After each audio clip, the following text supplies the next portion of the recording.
Integrating Payoneer with your Ecwid store allows you to receive payments efficiently. Here's a step-by-step guide on how to set it up.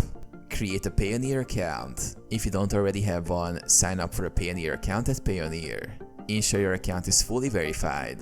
Log into your Ecwid account. Go to Ecwid and sign in with your credentials. Navigate to Payment Settings. From the Ecwid dashboard, click on Settings, Payment. Add payment method. In the payment settings, you will see various payment options. Click on plus Add payment method to start integrating Payoneer. Choose Payoneer. Select Payoneer from the list of available payment providers. If you don't see it, ensure that your Ecwid plan supports this feature. Connect your Payoneer account. Follow the prompts to connect your Payoneer account. This usually involves entering your Payoneer account details or authorizing the integration. Configure payment settings. Set your preferences for Payoneer, such as payment currency and transaction fees.